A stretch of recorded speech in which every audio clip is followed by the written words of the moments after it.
Hello दोस्तों, कैसे हैं सब। उम्मीद करते हो सब अच्छे हैं। मेरी लास्ट वीडियो में थोड़ी सी क्वालिटी की प्रॉब्लम आ रही थी, इसलिए कुछ चेंज किया सेटअप। लग रहा सब कुछ सही समझ आ जाएगा। चलो देखते हैं, ट्राई करते हैं। हमारा काम तो एफर्ट करना है। आप अपने एग्ज़ाम्स की तैयारी करना भाई। जुलाई में आपके एग्ज़ाम्स होंगे और पॉसिबिलिटी है कि शायद ऑनलाइन भी हो जाएं। उसके लिए आप लोगों को तैयार रहना पड़ेगा। प्लीज़ चैनल को लाइक और सब्सक्राइब जरूर करते। कुछ जो आप लोगों से रिलेटेड इन्फॉर्मेशन वो आपके चैनल में बताती रहूँगी। ठीक है, चलो अपना टॉपिक स्टार्ट करते हैं। Define computer network, explain topology and advantage and disadvantage. तो बात आती है नेटवर्क की। नेटवर्क क्या होता है भाई? क्या जब ये दो पर्सन है, ये आपस में कनेक्टेड हैं, कुछ शेयर कर रहे हैं, तो क्या ये एक तरीका का क्या हमारा नेटवर्क है। अगर ये पीसी हो गया, ये सिस्टम 1 और 2 हो गया, क्या होगा? कंप्यूटर कनेक्टेड हो गए जो अपने डिवाइसेस को शेयर कर रहे हैं, तो क्या होगा? ये कंप्यूटर नेटवर्क हो गया। अब मैंने कहा कुछ शेयरिंग क्या हो सकता है? डाटा की बात कर रहे हैं ना मैं तो डाटा क्या होता है? कोई भी रो फैक्ट्स सभी डाटा है, यानी कोई भी इन्फॉर्मेशन जो हमें प्रेजेंट करें वो हमारे लिए डाटा है। डाटा किस टाइप में हो सकता है? टेक्स्ट की फॉर्म में हो सकता है, इमेज की फॉर्म में हो सकता है, ऑडियो हो सकता है, वीडियो हो सकता है। ठीक है, अब डाटा को शेयर करें तो क्या करें हम? डाटा कम्युनिकेशन कर रहे हैं। डाटा कम्युनिकेशन क्या होगी? जब डाटा एक्सचेंज हो रहा है बिटवीन टू, ठीक है, बिटवीन सोर्स और डेस्टिनेशन बोल सकते हैं, बिटवीन टू डिवाइस बोल सकते हैं, यानी एटलीस्ट टू हो जो शेयर करें। तो क्या होगा? बिटवीन टू की बात क्या है यहाँ पे? एक हमारा क्या होगा? सेंडर, दूसरा रिसीवर। ये हमारा एक मीडियम हो गया जिसके थ्रू हम डाटा को शेयर कर रहे हैं। अब डाटा शेयर कर रहे हैं, मीडियम हो गया, तो क्या क्या कंपोनेंट है? सबसे पहले मैसेज होना चाहिए, फिर सेंडर होना चाहिए जो सेंड करना चाहता है, मीडियम होना चाहिए किसके थ्रू करेंगे, रिसीवर होना चाहिए। यहाँ पे सेट ऑफ प्रोटोकॉल्स का मतलब है सेंडर के लिए और रिसीवर्स के लिए कुछ प्रोटोकॉल सेट किए जाते हैं ताकि सेंडर जो सेंड कर रहा है, रिसीवर जो सेट कर रहा हो, उनमें सिंक्रोनाइजेशन हो, कुछ मिसमैच ना हो। ठीक है, सपोज ये किसी और लैंग्वेज में बात कर रहा है, ये किसी और लैंग्वेज में, क्या वो कम्युनिकेशन इफेक्टिव होएगी? नहीं, क्योंकि जो ये कहना चाह रहा है वो रिसीवर समझ ही नहीं रहा। उसको समझने के लिए कुछ तो इनके बीच में इफेक्टिव कम्युनिकेशन चाहिए ना। इफेक्टिव कम्युनिकेशन का मतलब क्या है? लेवल ऑफ कम्युनिकेशन सेम होना चाहिए। यानी जो अगर मैं आपको समझा रही कुछ, आपको समझ ही नहीं आ रहा, आपके सब ऊपर से जा रहा है, या आपको लगता है कि नहीं यूजफुल नहीं है, तो क्या इफेक्टिव कम्युनिकेशन हुआ? बिल्कुल नहीं हुआ। यानी मेरा समझाने का तरीका, मैं जो लेवल उठा के चल रही हूँ, आपका लेवल सेम होना चाहिए, तभी डाटा शेयरिंग सक्सेसफुल होएगी। वैसे डाटा कम्युनिकेशन सिस्टम्स में भी सेट ऑफ रूल डिफाइन किए जाते हैं, जो रूल्स लगाए जाते हैं कि सेंडर और रिसीवर्स के कुछ रूल्स हैं जो कम्युनिकेशन के लिए उन्हें फॉलो करने पड़ते हैं ताकि जो कम्युनिकेशन हो वो इफेक्टिव हो। क्लियर है? चलो भाई, नेक्स्ट टोपोलॉजी। अब टोपोलॉजी क्या आती है? मैंने यहाँ लिखा है, it describe the structure of network. Structure क्या? फिजिकल स्ट्रक्चर की बात चल रही है यहाँ पे। टोपोलॉजी आपकी दो टाइप की होती है, एक तो होती है आपकी फिजिकल, एक होती है आपकी लॉजिकल तो आपके इंटरनल कनेक्टेड होते हैं सिस्टम्स। हम यहाँ बात करें फिजिकल टोपोलॉजीज की, वो डिस्क्राइब स्ट्रक्चर यानी अपीयरेंस ऑफ सिस्टम। वो 3 या 4 सिस्टम है, ये आपस में कनेक्टेड हैं, तो इनकी अपीयरेंस कैसी है, इनका स्ट्रक्चर क्या है कनेक्ट होने का, वो कौन डिसाइड करता है? कैसे डिसाइड हो? टोपोलॉजीज पे। यानी अगर आप लोगों के स्ट्रक्चर याद कर दो टोपोलॉजीज के, इनका वे ऑफ रिप्रेजेंटेशन हमें ध्यान आ जाता है, तो हमें टोपोलॉजीज याद हो जाती हैं। तो आपकी टोपोलॉजीज पढ़ते हैं कौन कौन सी है भाई? बश, रिंग, स्टार, मैश, या फिर प्राइमरी टोपोलॉजीज हैं। फिर आते हैं ट्री और हाइब्रिड्स। ट्री आपकी कम्बिनेशन है स्टार प्लस बस का। हाइब्रिड्स कम्बिनेशन ऑफ 2 और मोर टोपोलॉजीज, यानी इन टोपोलॉजीज का कम्बिनेशन है। यहाँ बात आती है बस टोपोलॉजी आपकी मल्टी पॉइंट कनेक्शन है। मल्टी पॉइंट कनेक्शन मतलब कनेक्शन 2 टाइप के होते हैं, 1 to 1, 1 to many। 1 to 1 होता है आपका डेडिकेटेड लिंक से, यानी कोई सेंडर 1 है, कोई रिसीवर है सेकंड साइड पे, ये सेंड कर रहा है, वो रिसीव कर रहा है, आपस में एक डेडिकेटेड लिंक है। फिर 1, 2, 3, 4 से कनेक्टेड है, ये क्या है? 1 एक से ज़्यादा से कनेक्टेड है, तो क्या है? मल्टी पॉइंट है। यहाँ मल्टी पॉइंट कनेक्शन है। तो बस टोपोलॉजी आपका एग्जाम्पल है मल्टी पॉइंट का। इस बस टोपोलॉजी को पढ़ लेते हैं। बस टोपोलॉजी में क्या है? एक सिंगल केबल, इसे हम कहते हैं बैकबोन से सब कनेक्टेड हैं बहुत सारे पीसेस, PC 1, 2, 3, 4, और किसके थ्रू कनेक्टेड है? ये ड्रॉप लाइन, और ये जो हमारे कनेक्शन है यहाँ पे, इसे हमारा उसे कहते हैं कनेक्टर। और जो कनेक्टर होता है आपका T टाइप का कनेक्टर होता है भाई। और जो यहाँ केबल यूज़ की जाती हैं most probability coaxial cables use की जाती हैं।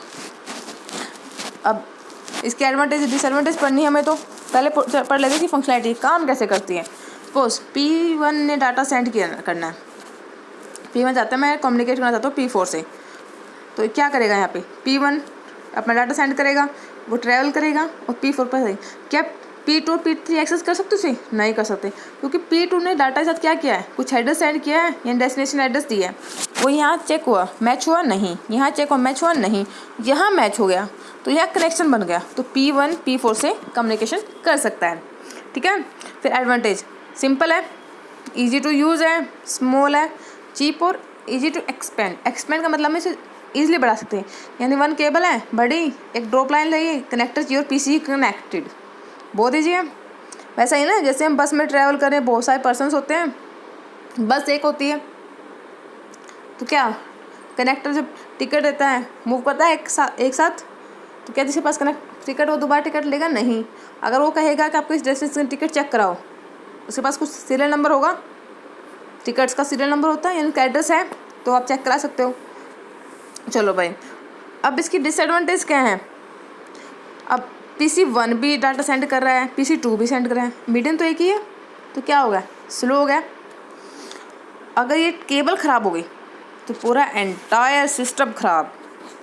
ठीक है, और ये स्मॉल नेटवर्क के लिए यूज़फुल होता है, लार्ज के लिए यूज़फुल नहीं है।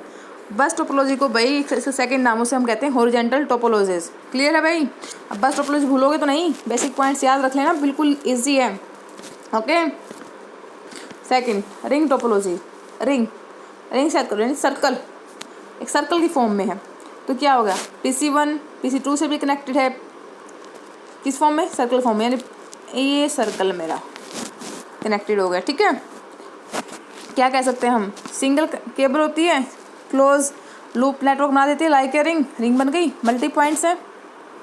टोकन पासिंग होती है, यानी PC1 कुछ टोकन पास करेगा PC2 से थ्रू जाते हुए PC3 को करना उसने, तो PC3 उस टोकन को एक्सेप्ट करेगा। टोकन पासिंग होती है यहाँ पे। कम्युनिकेशन आपका वन वे होता है भाई, या तो आप क्लॉकवाइज होगा या एंटी क्लॉकवाइज। ऐसा नहीं है PC2 ख़राब हो गया तो कम्युनिकेशन ऐसे हो अपोजिट ऐसे कर लेगा, नहीं, कम्युनिकेशन ऐसे ही होगा।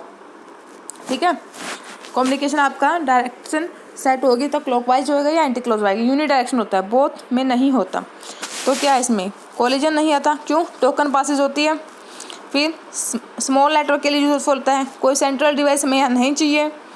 ईजी टू फॉल्ट, अगर PC1 PC3 से कम्युनिकेट नहीं कर रहा तो हम आइडिया लग सकते हैं यहाँ पे केबल या PC2 फॉल्टी है, तो हम फॉल्ट कर रहे हैं उसको। ठीक है, क्या थोड़ा सा एक्सपेंसिव है।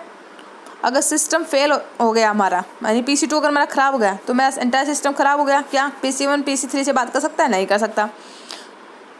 दोबारा इसको डिज़ाइन करना, यानी दोबारा इसका कुछ फॉल्ट जो मैंने टॉलरेंस की है उसको डायग्नोस करना डिफ़िकल्ट है। क्लियर है भाई? Ring topology. चलो स्टार टोपोलॉजी, ये बहुत इंपॉर्टेंट टोपोलॉजी है, मोस्ट प्रोबेबिलिटी यही यूज़ की जाती है, स्टार टोपोलॉजी। इस पर मैं एक स्टार लगा रही हूँ भाई, ये इंपॉर्टेंट है। ठीक है, जब सारे आपके कंप्यूटर्स एक सेंट्रल डिवाइस से कनेक्ट हो, ठीक है, और वो सेंट्रल डिवाइस क्या होता है? हब भी हो सकता है, स्विच भी हो सकता है, ब्रिज भी हो सकता है। ठीक है, उस इसका एक स्ट्रक्चर बन जाता है स्टार जैसा, जैसे ये रहा, ये कनेक्टेड है PC1 2 3 4, यहाँ बीच में सेंट्रल डिवाइस है। ये सेंट्रल डिवाइस क्या? हब स्विच ब्रिज हो सकता है, मेंशन किया जाता है कि ये हब है, स्विच है, ब्रिज है। ठीक है, यहाँ पॉइंट टू पॉइंट कनेक्शन यानी डेडिकेटेड लिंक्स हैं। क्लियर है? अब PC1 को कुछ भी बात करनी है PC2 से, वो थ्रू करेगा इस सेंट्रल डिवाइस से। अगर ये स्विच है तो इंटेलिजेंट, अगर ये हब है तो ये क्या करेगा? डाटा को ब्रॉडकास्ट करेगा सबके पास, जिसका है भाई वो रख लो। क्लियर है? तो ये क्या है, यहाँ सिक्योरिटी नहीं होती अगर यहाँ में स्विच यूज़ कर रखा तो। एडवांटेज क्या है? ईजी टू इंस्टॉल है, ट्रबल शूट ईजी हो जाती है, PC1 के ख़राब होने से सिस्टम ख़राब नहीं होगा, कोई इफेक्ट नहीं पड़ता अगर कोई भी हमारी नोड ख़राब हो गई तो। डिसएडवांटेज क्या होगी? अब देखो 1 2 3 4 4 पीसेस के लिए 4 केबल्स हमें चाहिए, क्या होगी? कॉस्ट मोर होगी। अगर सेंट्रल डिवाइस यानी मेरे हब स्विच ये ख़राब हो गया तो मेरा एंटायर सिस्टम फेल हो गया। ठीक है, नेक्स्ट आपकी मैश टोपोलॉजी। मैश टोपोलॉजी क्या कहती है? इसमें क्या हर सिस्टम कनेक्टेड होता है एक दूसरे से, यानी dedicated link plus multi link, ठीक है, सब होते हैं। यानी PC1 है, PC2 के साथ डेडिकेटेड लिंक है, क्या 1-to-1 कम्युनिकेशन चल रही है यहाँ पे। PC2 के साथ भी कम्युनिकेट कर रहा है, 3 के साथ भी कर रहा है, 4 के साथ भी कर रहा है, तो क्या सबको डाटा सेंड कर सकता है। ये मोस्ट सिक्योर है आपका, ईजी टू फॉल्ट डायग्नोस्ड है। डिसएडवांटेज क्या है, अब देखो एक PC को कनेक्ट होने के लिए चाहिए PC, या अगर n PC हैं कितनी केबल चाहिए, n-1 चाहिए, यानी यहाँ पे मेरे 4 PCs हैं, मेरे को कितनी केबल चाहिए 4, n-1 3, ठीक है, इज इक्वल टू 12।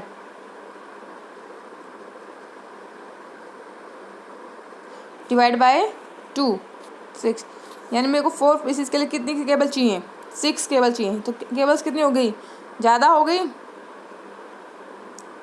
तो क्या हो गया, एक्सपेंसिव हो गया।